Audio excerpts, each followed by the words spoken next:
really know why, but something about the toilet-bound mangas just fascinated me. I needed to read them. I was going into this completely blind. I just knew it was popular, so I had to read it. And my goodness, these books are taking me on the most emotional roller coaster ride I've been on in my entire life. It's a book! Why is a book making me scream into the microphone? I'm literally making this entire video because let's just say book 6 was crazy. I'll get more into that later, but yeah, I'm gonna talk about the books.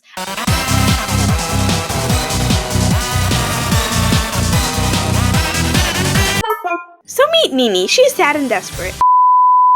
So Nini really wants a boyfriend, and when she hears about this magical ghost that can grant any wish that she wants, she's like, okay, I gotta go find this ghost. It's probably not gonna be true, but who knows?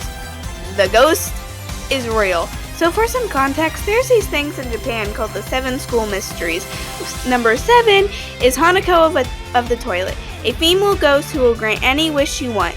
And apparently Hanako is a boy in this story, which Nini is just like very confused about. So Nini's like, give me a boyfriend! And Hanaka's just like, no. So they do some things together, and then Nini realized that Hanako was lying. That's fun. So she eats this thing that supposedly gives her a boyfriend, but she turns into a fish, and Hanako has to save her. So she's like, I don't want to be a fish, help me. He's like, if we bond together and you become my assistant, then you don't gotta be a fish forever. So that's what happens.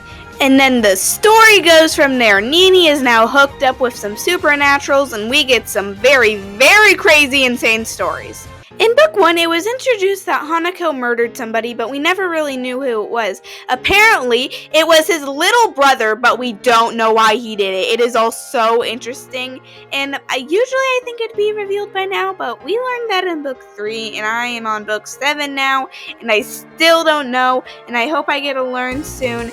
And apparently, this is like the reason I'm making this video. I need to get my feelings out. Book 6! I just slapped it onto the microphone. That was really dumb of me. Book 6. Oh my god. So apparently, haven't you ever wondered, like, Nini is the only one who can see Hanako, and was the only one who was able to summon him for some reason. Have you ever wondered why? Well, it's apparently because now we know that Nini's gonna die in a year! It's like, oh my god. And the way they were foreshadowing it, it was just all so crazy, and it all comes together, and it all makes sense now. We know Nini's gonna die, but we don't want her to die. There are 3 main characters in this story, Hanako and Nini, of course, but there's one other person I didn't explain in my little recap back there, named Kuruku. I just searched it up, and apparently his name is pronounced Ko, which I didn't know.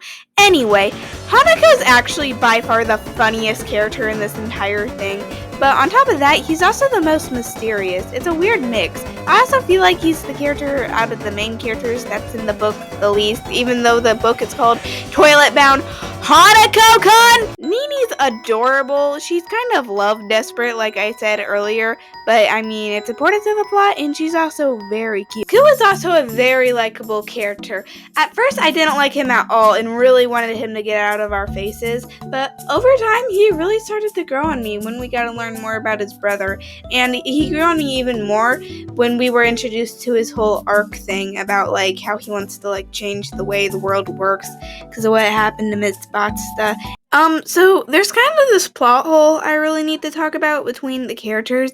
It's believed that Ko has a crush on Nini, and Nini's love desperate, and she's always like, I've never had a boy like me. But Ko obviously likes you. He calls you senpai. Are we just not gonna talk about that? So, it may seem like Toilet Bound makes me mad, but in a weird way, that's why I love it so much. The emotion that this series makes me feel. Everything is so suspenseful, and the mystery aspect is so great. I highly recommend this book. The art is also fantastic. Look at this! And if you don't like reading, there's an anime. You can watch it on Hulu. Just don't spoil it for me, because I haven't watched it. Anyway, thank you all for watching!